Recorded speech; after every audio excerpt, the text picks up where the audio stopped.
ভালো লাগছে?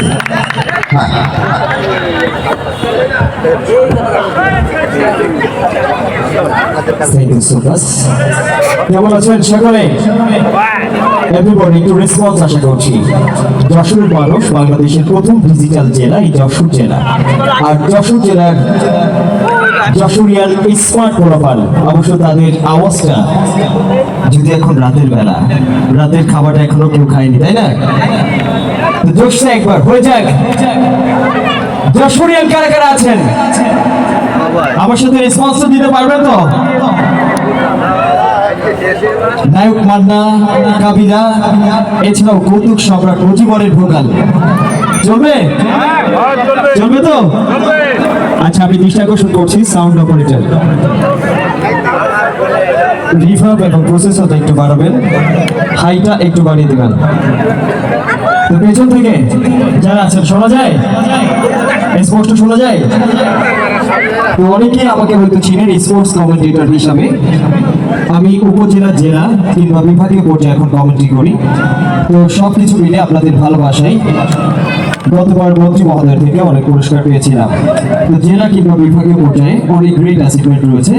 তো সব কিছু ছাড়িয়ে আজকে ছোট্ট পরিসরে একটু আমার স্কুল জীবনটা আপনাদের সামনে তুলে ধরতে চাই। শুনবেন তো আমার স্কুল জীবন? ও বাইরে গেছে ঘুরতে।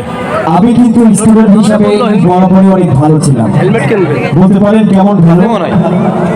ক্লাস 2 থেকে 3 যখন উঠলাম, বাবু আমি 3 বার ছাড়লাম। ছাড়া বোঝেন তো? খাঁটি বাংলায় যেটা বলে ফেল করা, অকৃতকার্য হওয়া, তাই না? তো আমরা অনেকে ছাড়াছাড়ি বলে থাকি গ্রাম অঞ্চলে। যাই হোক, 2 থেকে 3-তে ওঠার সময় আমি 3 বার ছাড়লাম। এখন এই ছাড়াছাড়ির গল্প আমার বাপ আর মা দেখি একদিন আলোচনা করতেছে যে ছেলে এত এক ক্লাসে 2-3 বার ফেল করতেছে, তাহলে কি করা যায়?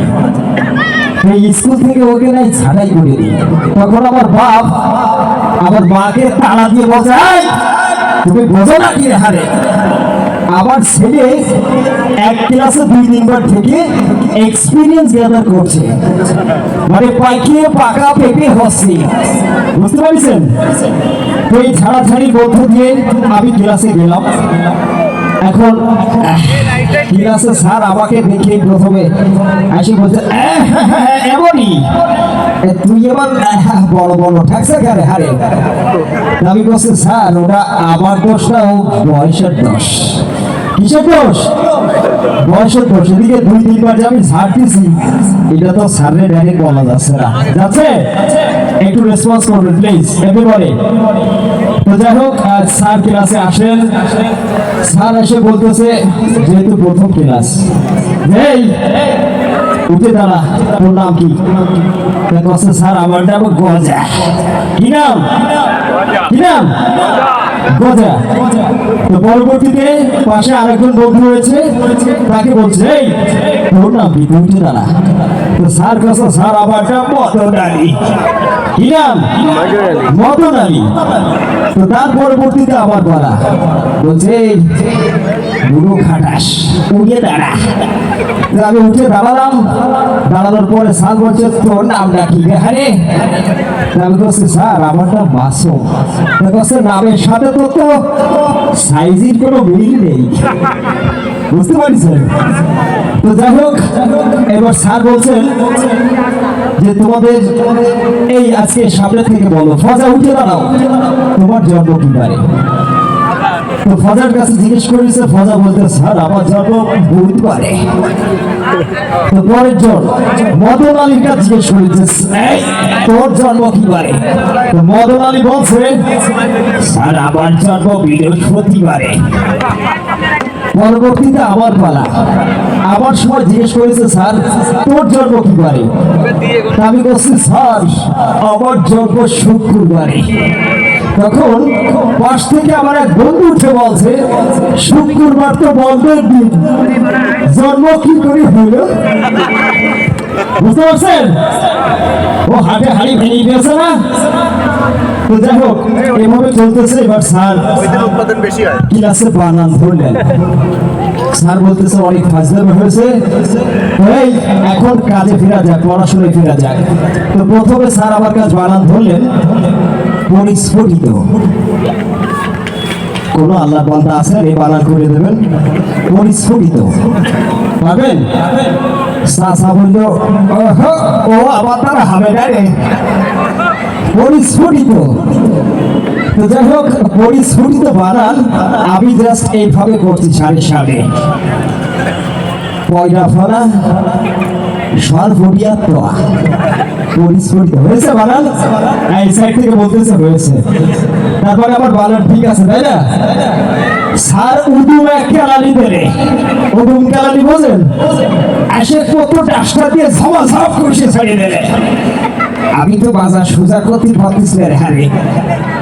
তো মাজা বেকার বেকার স্যার বললে পরবর্তীতে আরেকটা বানান, যদি এটা করতে পারিস তাহলে মোটামুটি সাজা কিছুটা কম হবে।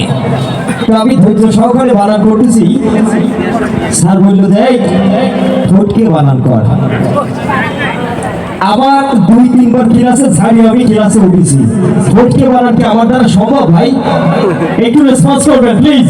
পারবেন কেউ ঠোঁটকে বানান? No response. Everybody ping pong silent. যাই হোক, আমি এভাবে বানান করছি ফোটকে।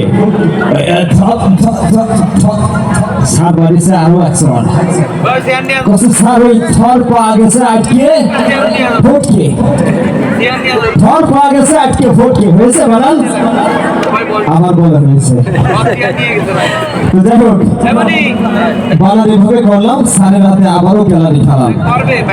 এই গ্যালারি খালি খালি আপনাদের দোয়াই, আপনাদের ভালোবাসায় আমি মাস্টার্সে অধ্যয়নরত আছি।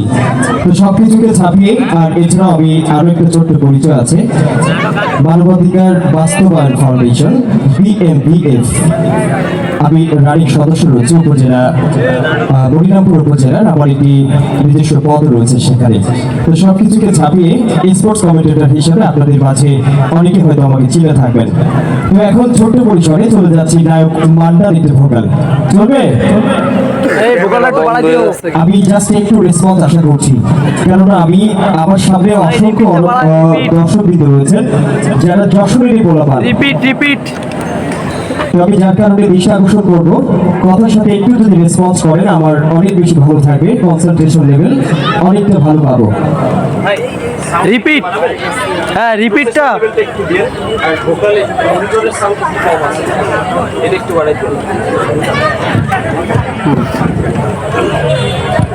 তার আগে আমি একটু বলে দিই, যদিও আমি নায়ক মান্না হতে পারবো না, তো ক্ষমা প্রার্থনা করছি সকলের কাছে, চেষ্টা করছি, ঠিক আছে? সকলকে স্টেজের সামনে আসার আগে আর বেশি আকর্ষণ করছি মঞ্চের ঠিক সামনে যারা একটু পিছিয়ে আছেন প্লিজ একটু সামনে আসবেন, সকলে প্লিজ একটু সামনে আসবেন, সবাই একটু সামনে আসেন প্লিজ।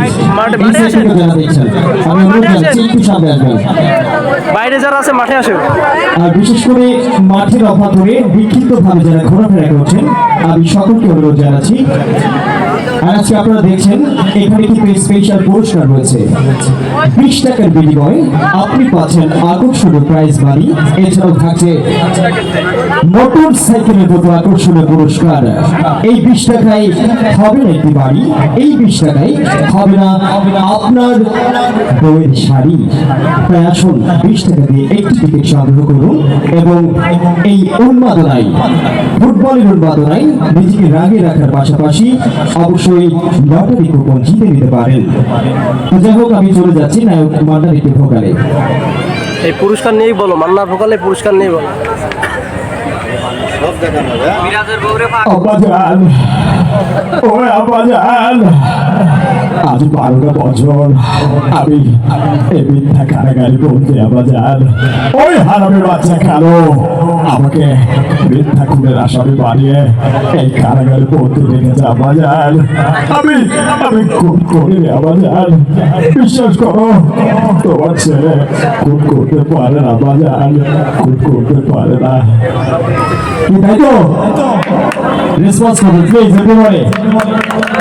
যাই হোক, এই মঞ্চে যদি কাবিলা থাকে, যেহেতু আমার টাইমের লিমিটেশন রয়েছে, আমি শর্ট টাইমে ফিরে যাব এখান থেকে, যেহেতু কালকে আমার ম্যাচ রয়েছে। যাই হোক, কাবিলা হলে কেমন হয়? ভালো হবে? সিনেমায় অনেকেই কাবিলার ভয়েস গুলো শুনেছেন, তো চেষ্টা করছি একটু কাবিলার ভয়েস আপনাদের শোনানোর জন্য। এই বলি পাকা বইছিলাম এই যে রাত্রি বেলায় শামসুলটা স্টেডিয়ামে এই যে লটন পটন লটারে লাগেছে, এই কি বুঝবার পারো না? তাই তো হচ্ছে তো। যাই হোক, লাস্ট একটি ভোকাল কৌতুক সম্রাট মজিবর। গ্রামে অনেকেই এই কৌতুক সম্রাট মজিবরের অনেক ফ্যান ফলোয়ার কিন্তু রয়েছে। তো যাই হোক, মজিবর কৌতুক সম্রাট তিনি গিয়েছেন একটি বাজারে গরু বিক্রি করার জন্য। কি বিক্রি? গরু বিক্রি করার জন্য গিয়েছে। তো নিজের প্রোডাক্টটা যে ভালো, এটি কিন্তু আমরা যারা বিশেষ করে বিক্রেতা আছি সকলে সেটি প্রেজেন্ট করার জন্য ব্যস্ত থাকি, তাই না? তো মজিবর তিনি বলছে বাজারে, বাবু আবার আবার ওই আগে গরু 400 করে দুধ দেয়, আগে গরুতে চাচা 400 করে দুধ দেয়। সম্ভব? সারাদিন টাইমে মরে গেলেও দেবে? হ্যাঁ, সম্ভব কি?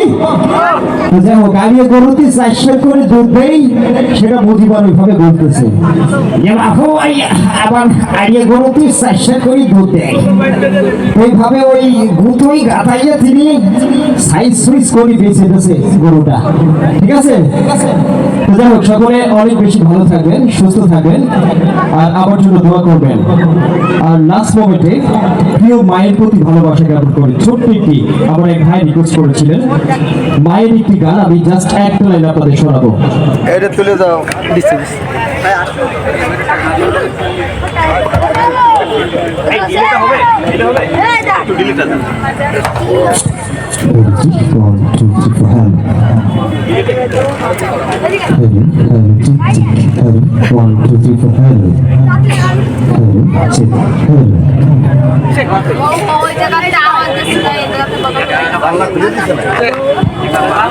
ঘুমাবি কেউ বলি না, ভোর হলে জেগে ওঠো, ঘুমাবি কেউ বলে না, ঘুমিয়ে কেন থাকো, এখন আর কেউ বলে না, ভোর হলে জেগে ওঠো, এখন আর কেউ বলে না, ঘুমিয়ে কেন থাকো, স্নেহ মাখা ভালোবাসায় আর তো জড়ায় না, সে আমার মা আদরিনী মা, সে আমার মা স্নেহময়ী মা, সে আমার মা আদরিনী মা, সে আমার মা স্নেহময়ী মা, মা মা মা আমার মা।